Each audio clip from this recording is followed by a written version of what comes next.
dan kita jadi leka dan cepat lagi buat. Yes, itu saya pernah sebut pada poin itu semalam kan, bahawa salah satu daripada side effect pengulangan ialah kita jadi lali, kita jadi subconscious tadi kan, maknanya asyik buat benda yang sama aja. Ya, contohnya lah orang masa saya mula-mula start guna PDA, Pump X, ya, tahun 1998. Masa guna PDA ni kalau kita guna apa ni, stylus kan. Jadi dah biasa saya guna stylus, bila guna PC dekat skrin tu kan, tu kata aku pula ketuk kat skrin ni kan. Sebab apa, dah selalu sangat pakai, subconsciously kita terbuat macam tu. Itu kesan sampingan daripada sesuatu yang kita ulang. Therefore, kita kena hati-hati dengan kelemahan ini. Bukan kelemahan ini, tapi kesan sampingan. Maknanya, dalam mengulangi ibadah daripada semasa ke semasa, sebab itulah di awal solat sentiasa kena niat. Dan niat itu ialah proses untuk menyedarkan tujuan kita buat benda itu. Saya bagikan satu phrase, bukanlah tips, benda simple je, iaitu kalau nak pastikan sesuatu perbuatan kita itu berkesan, fikirkan tujuan perbuatan itu dibuat. Sentiasa, apa sahaja, makan ke, keluar ke, baca buku ke, pergi mana ke apa, ingat apa tujuan buat benda itu. So dalam ibadah, untuk mengelakkan daripada kelalian itu berlaku disebabkan oleh kerana selalu sangat mengulang, maka masa niat tu kena hati-hati betul. Sedarkan diri betul yang kita ni tengah semayang. Okay, and then kita repeat. Kan, itu point dia. Baik. Dan saya sebutkan tadi, hafalan kita atau kefahaman kita terhadap apa yang kita baca adalah hanya salah satu daripada faktor yang menyumbang kepada kekemasan proses ni tadi. Tapi kalau faham makna sahaja, tak selesai masalah. Otherwise orang Arab semuanya okey lah sebab faham apa yang dia baca. Sedangkan dia tidak begitu. Misalnya ada satu cerita, insya-Allah cerita ni cerita palsu, tapi dengar je lah kan. Seorang pencuri di Mesir, ya, nama dia Musa. Dia curi duit daripada orang, pickpocket, kemudian dia lari. Orang kampung kejar. Oh, lari celah-celah kampung lorong semua. Sampai dekat depan masjid, pum, dia masuk dalam masjid. Dia terus join orang semayang Isyak. Tengah-tengah saf tu lah, kan, semayang.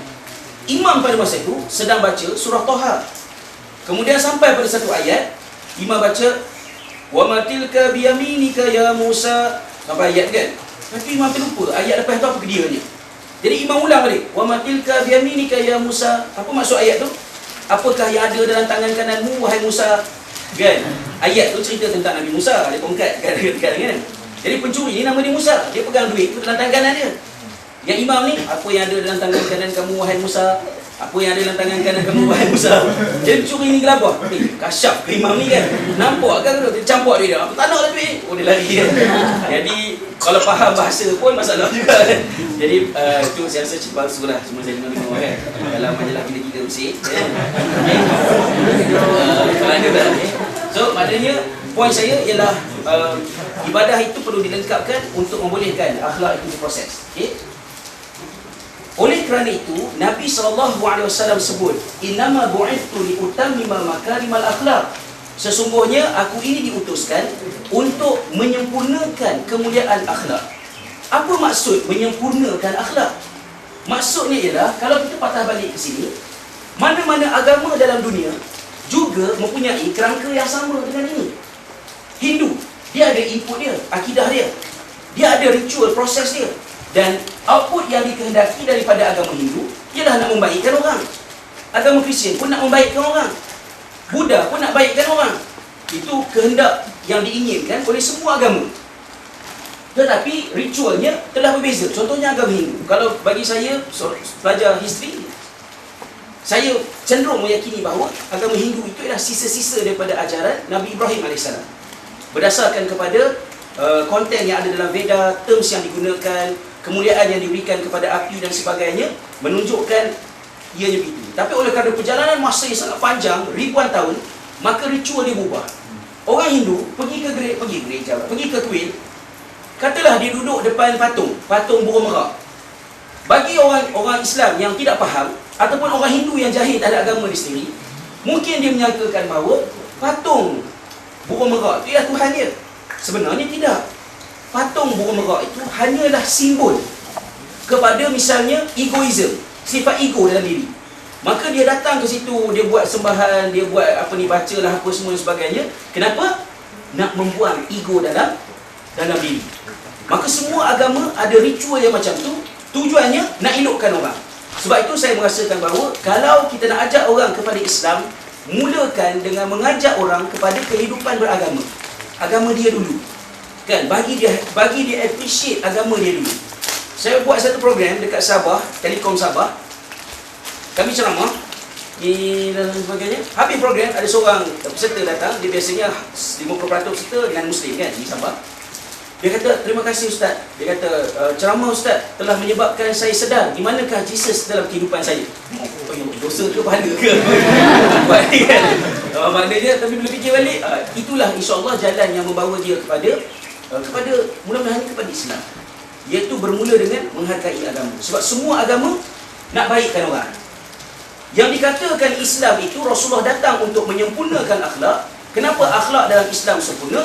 Kerana dia datang daripada input dan proses yang telah diperbaiki. Maknanya walaupun orang lain nak jadi baik, tapi proses dia tak betul, input dia tak tentu hala. Maka bila datang Islam, Islam sempurna dan jernihkan kembali inputnya, betulkan kembali prosesnya, maka akhirnya akhlak dalam Islam menjadi apa yang diistilahkan sebagai kesempurnaan akhlak yang mulia. Itu mudah-mudahan kita dapat faham penting dari manakah letak kedudukannya akhlak dalam Islam. Baik. Apakah beza di antara akhlak dengan benda-benda lain yang macam akhlak? Okey. Misalnya ada istilah akhlak yang berkaitan dengan iman. Ada istilah etika yang berkaitan dengan peraturan pekerjaan. Ada juga culture, budaya, kebiasaan yang diasosiasikan dengan persekitaran. Apa beza antara ketiga ni? Kita perhatikan. Satu perbuatan baik yang datang daripada etika. Etika, bukan akhlak. Contohnya, senyum. Pramugari senyum. Ya. Kalau Boeing A380 500 passenger tu, 500 dapat senyuman. Terima kasih kerana mengenai penerbangan Malaysia. Jumpa lagi. Kan, terima kasih. Have a nice day. Kan, senyum semua. Suami dia dapat tak senyuman yang sama kat rumah? Soalan je lah kan. Adakah dia senyum sama kepada suami dia? Kalau kat suami dia pun dia murah senyuman, dia senyum 500 kali pada suami dia, seperti mana dia senyum sekali untuk setiap seorang daripada 500 passenger Boeing A380 tu. Maknanya mungkin senyuman itu datang daripada iman. Nama dia akhlak. Dia senyum kerana senyuman itu datang daripada kepercayaan dia. Tapi kalau dia senyum hanya di tempat kerja, tapi bila dia balik ke rumah, suami dia lah orang yang paling jarang menerima senyuman dia, maka senyuman dia mungkin hanya sekadar etika dan tidak masuk dalam kategori akhlak. Cleaner buat kilat-kilat tandas tempat dia kerja tu, dia bersihkan. Tandas rumah dia bersih tak? Kalau tandas rumah dia bersih, maknanya dia memang pembersih. Maka pembersih itu ialah akhlak dia. Tapi kalau sekiranya di pejabat cantik berkilat boleh tidur dalam tandas pejabat dia tu, tapi kalau di rumah dia, Masya Allah, kan? Maknanya kebersihan itu bukan akhlak dia. Dia hanya etika. Okey.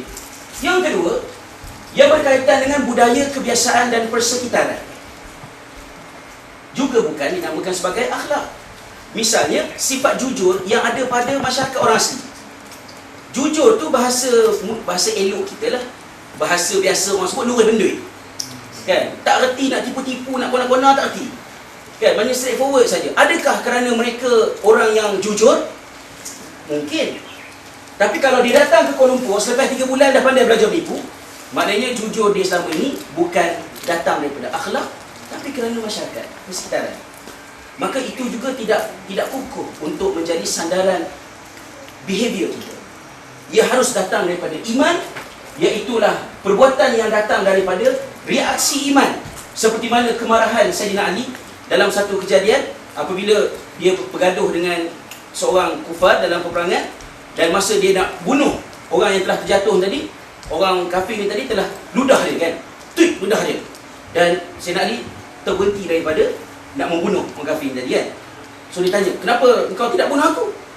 Dia kata, tadi aku nak bunuh engkau kerana Allah Ta'ala, tapi apabila kau ludah muka aku nak bunuh engkau kerana aku marah kamu, sebab kamu ludah muka aku. Maknanya bukan lagi kerana Allah, tapi kerana personal. Maka dia terhenti daripada mengambil tindakan. Maknanya keupayaan untuk bersikap seperti itu datang daripada proses iman. Maka itu akhlak. Something yang autopilot datang sesuai dengan iman tanpa memerlukan proses akal. Then it fits with the definition of akhlak as given by Imam Al-Ghazali yang disebutkan di awal tadi kan. Baik. So itu adalah sebahagian daripada isu-isu berkaitan dengan akhlak. Dan sebagaimana akhlak ini, sebenarnya saya bajet setengah jam je untuk cakap tentang akhlak ni, termasuk pada keluarga. Keluarga tu basically ulasan daripada buku aku terima nikahnya. Dan juga of course lah Mazhab Yani, kalau tahu tak pakai Mazhab Yani kan. Okay. Ini slide yang terakhir berkaitan dengan akhlak. Penegasan saya ialah bagaimana akhlak itu menjadi ukuran kepada survival tamadun manusia. Misalnya George Sutton ya, dalam buku dia History of Science, yang membuat kajian terhadap jatuh dan bangunnya empire, khususnya Greek-Roman, membuat satu statement. Kata dia, kejatuhan Greek dan Roman bukanlah kerana kebincangan intelektual, tetapi kerana kemerosotan moral dan perilaku. Tidak ada tamadun yang jatuh kerana kerendahan teknologi, tetapi tamadun akan jatuh di kemuncak teknologi dan ilmu pengetahuan ketika moralnya jatuh, ketika akhlaknya jatuh. Dan anda boleh lihat dalam semua tamadun yang saya letakkan situ. Tamadun Mesir, apabila King Akhenaten cuba membuat reformasi dengan memperbaiki masyarakat, orang tak sambut usaha tajdid dia. Maka zaman berikutnya Empire Mesir jatuh. Greek dan Roman sama juga, George Sutton sebut. Kerajaan Abbasiyah yang jatuh pada tahun 1258. Bagaimanakah keadaan penduduk Baghdad, ibu kota Abbasiyah, pada tahun itu? Pada 1 Syawal tahun 858 Hijrah, tahun tersebut, penduduk-penduduk di Baghdad sangat seronok menyambut kedatangan 1 Syawal sehingga mereka terlupa mengerjakan solat sunat Aidilfitri dan mengqadakkannya selepas maghrib pada hari tersebut. Itu tahap hedonistiknya masyarakat Baghdad pada tahun mereka dihancurkan oleh Holako. Itu kita boleh cuba bayangkan ya. Ulama su mencipta hadis palsu untuk mendapat habuan daripada pemerintah. Kan? Ada hadis Nabi sebut, maknanya baginda mengajar kita supaya 3 jenis sukan. Memanah, berkuda dan berenang. Ada ulama tambah satu lagi, berlaga burung. Sebab apa khalifah suka laga burung? Tambah, khalifah, rupanya berlaga burung pada dalam sunnah. Dah ambil bahagian, aku tak pernah jumpa hadis ni. Dapat bahagian. Rosak masyarakat pada masa tersebut. Dan khilaf, berbalah tentang masalah-masalah fiqh yang tidak faedah. Contohnya, masyarakat di Baghdad pada zaman kejatuhan ini, mereka berbalah, bincang. Sebab ilmu dah banyak sangat, tak tahu nak bincang apa dah. Akhirnya mereka bincang, berapa banyakkah malaikat yang ditugaskan untuk mengangkat sebelah kepak nyamuk yang membunuh Namrud? Apakah faedah bincang itu? Kan? Ada kena-kena langsung. Tak menambah keiman. Kan? Maknanya, akhirnya hancur. Masyarakat Eropah. Yes, masyarakat Eropah begitu hebat pada zaman Victorian dengan adab, tata susila dan sebagainya.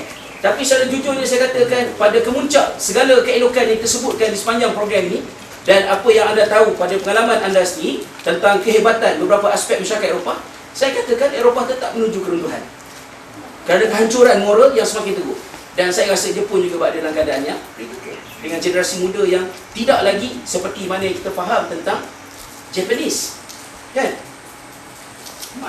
In other words, kebimbangan saya di Malaysia bukanlah pada soal kenaikan harga dunia, bukanlah pada soal jabatan di bengkok, bukanlah pada soal internet dia perlahan.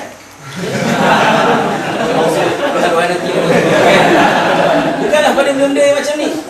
Kebimbangan saya kepada Malaysia ialah kepada runtuhnya nilai kemanusiaan. Saya mula cerita balik ke China ni kan, sebab orang Malaysia suka compare, tapi dia compare elok je, yang buruk tak nak compare. 6 tahun saya duduk di Eropah. Semua rumah yang saya duduk tak pernah ada pagar, tak pernah ada grill. Tak pernah dengar orang pecah rumah masuk. Tapi bila balik ke Malaysia, bukan sahaja emas, permata, perak dalam rumah yang orang nak curi, besi tutup lubang jamban pun orang curi. Itu dia. Sabah, gelap satu Sabah, orang curi kabel. Besi landasan kereta api kat tapah, orang curi. Tak gila punya kerja, boleh terbalik satu kereta api, orang curi landasan. 2 bulan sudah saya buat program di Bali. Seminggu sebelum start program, kami tak dapat kontak Bali. Seluruh Bali, tak ada telefon, tak ada fax, tak ada internet, orang curi kabel. Kan? Apa dah jadi di Malaysia? Satu kejadian berlaku masa saya mula-mula balik Malaysia tahun 54. Seorang perempuan buang anak tu dimasukkan dalam plastik sampah, dicampak pada flat tingkat 9. Kat mana nak cari? Negara sosialis, negara kafir, negara Tauhid, negara Fir'aun, tak ada benda tu. Yang ada dekat Malaysia. Islam tadi. Dalam suasana Islam yang pelbagai di Malaysia, apa dah jadi dengan masyarakat kita? Saya katakan bahawa kalau nilai kemanusiaan, soal akhlak tidak diselamatkan, maka Malaysia sedang menyertai tamadun-tamadun lain yang menuju kehancuran. Maka kalau kita yakini bahawa masa depan adalah untuk Islam, yang akan kita bincangkan malam nanti, dan kita mahu menjadi sebahagian daripada masa depan itu, jangan bertolak ansur dalam soal pembentukan akhlak.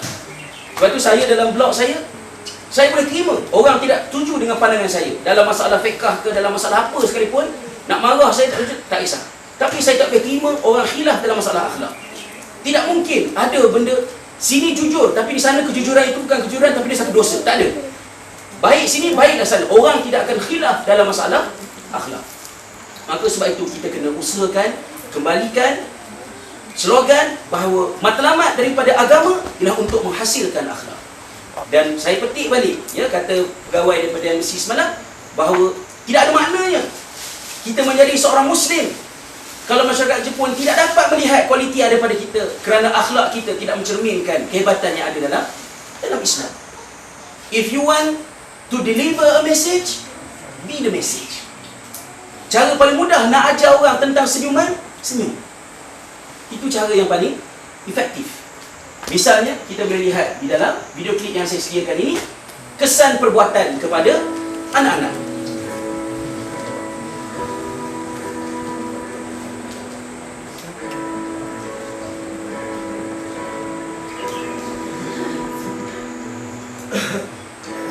Looks like rain again today. Dark clouds gather in the sky. Don't know how to talk to you, just know how to say.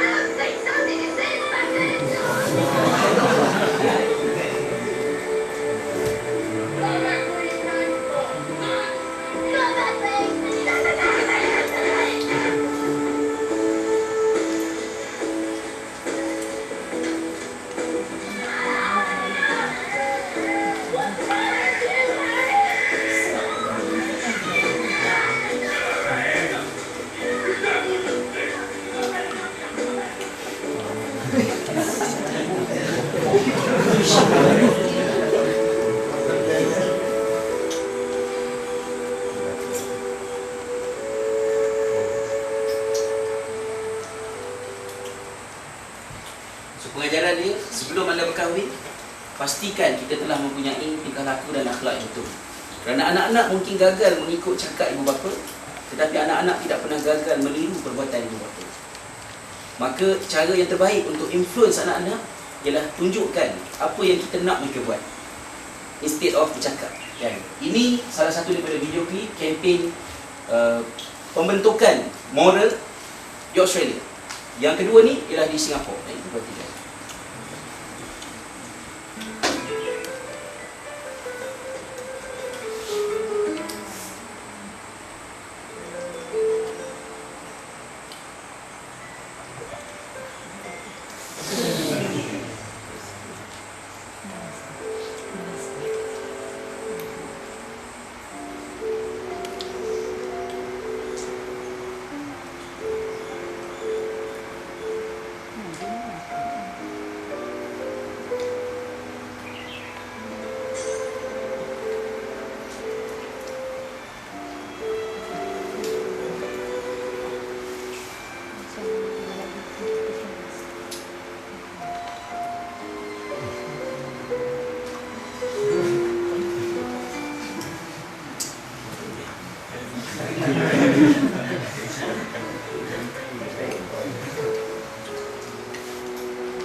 Sebab itu kalau buat program, saya lebih suka buat program dengan mak bapak daripada buat program dengan anak-anak. Kecenderungan di Malaysia, bila anak-anak bermasalah, mak bapak nak hantar anak pergi ke camp, nak pergi ke kursus. Tapi susah kita nak bentuk anak-anak kalau mak bapak dia kontras dengan anak-anak, kan? So lebih baik kita tumpukan. Saya tak tahu masa anda kalau tak ada anak mungkin perasaan dia sama dengan mungkin abang-abang yang dah ada anak ni, kan? Masa dia sangat takut dan sentuh melihat video klip itu, memikirkan betapa anak-anak ni macam span menyedut perbuatan kita. Saya sendiri misalnya, bila saya suruh anak saya buat something, kadang-kadang kata, kejap-kejap gitu kan. Dia pula, sebab saya cakap macam tu, kadang kata, Abi nak kejap kejap gitu kan. Tak lama, petang tu dia pula buat benda kan. Betul kan? Kejap-kejap gitu. Sangat cepat anak kita imitate perbuatan kita. Itulah kesan akhlak. Dan saya, oleh kerana akhlak itu sangat berkesan, cara terbaik untuk anda sampaikan Islam kepada penduduk di sini ialah sampaikan melalui akhlak yang membabitkan soal kualiti menyeluruh terhadap seluruh aspek diri kita, kan. Itu cara yang termudah untuk kita bercakap tentang akhlak. Okey, habis ya soalan